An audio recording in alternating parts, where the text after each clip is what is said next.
I never resigned. Why would I resign for Rangers? That's incredible. And like, so why do we believe that?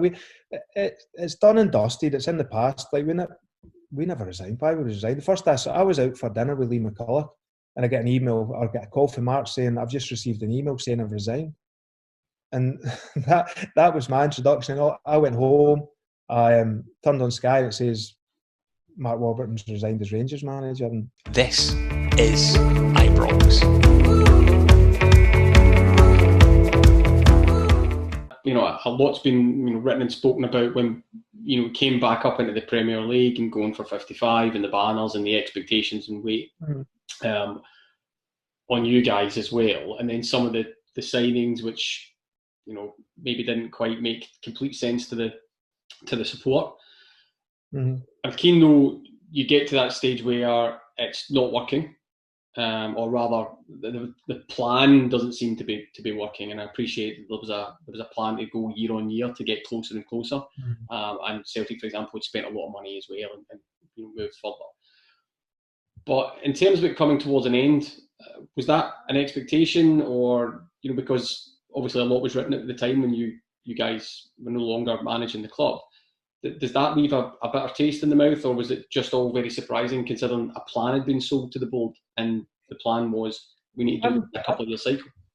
Yeah, but I mean, I'm never surprised when in football. Genuinely, I'm not, and I didn't feel it was coming to an end. I think Mark and I work together at different clubs, and we'll always try and do the right thing. And undoubtedly, we made mistakes, and we talk about signings, but you go into the signings with the right intentions. And with some of the signings, our intention was to get some experience, get a degree of toughness about the team because we felt we needed that. We felt we were lacking a wee bit in that in terms of stepping up.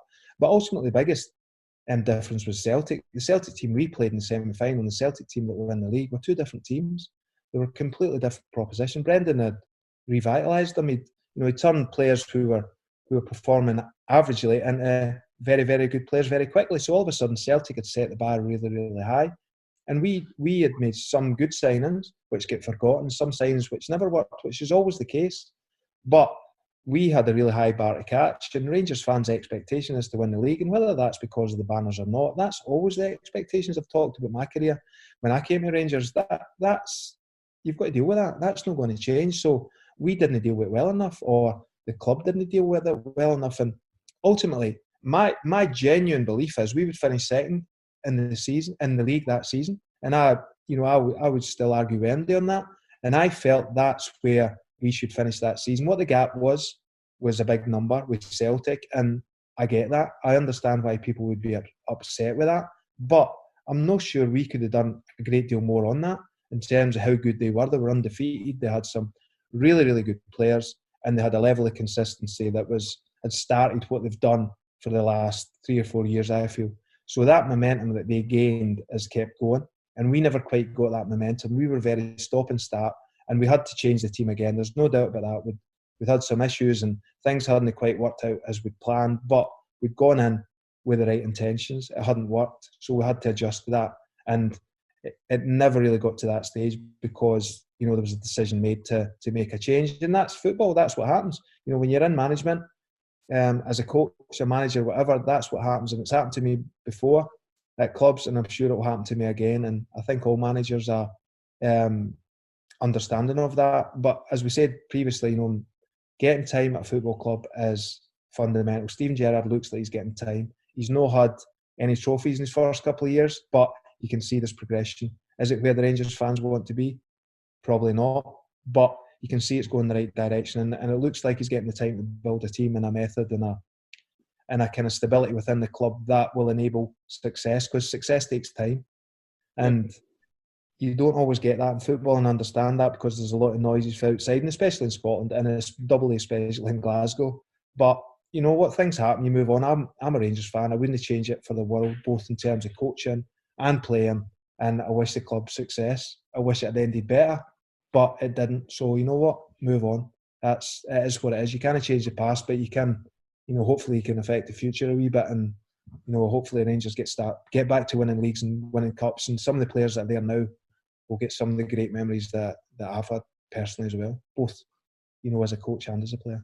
Yeah, I think we can all absolutely get behind that. And like I said, I don't want to dwell on that particular part, but just one question on it.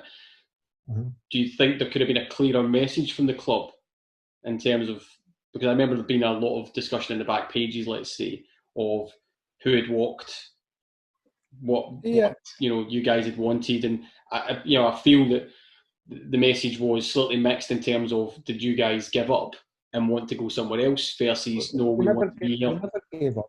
That's just not like. I never resigned. Why would I resign for Rangers? That's incredible in life. So why do we believe that? It's done and dusted. It's in the past. Like we never resigned. Why would we resign? The first I was out for dinner with Lee McCulloch, and I get an email or get a call from Mark saying, I've just received an email saying I've resigned. And that was my introduction. I went home, I turned on Sky and it says Mark Warburton's resigned as Rangers manager. And if you resign, there's a letter or there's a conversation or there's some instance where you resign. How can you? I've never seen that, and I've certainly never done it or wrote it or sent it. So it just didn't happen. So I'm not sure why it was played out that way, but it was. And ultimately, you can go to court and you can make a bigger deal with it, or as I said, you can draw a line in the sand and say, look, you know what, it is what it is. Let's move on and see what happens next. Fire's raging.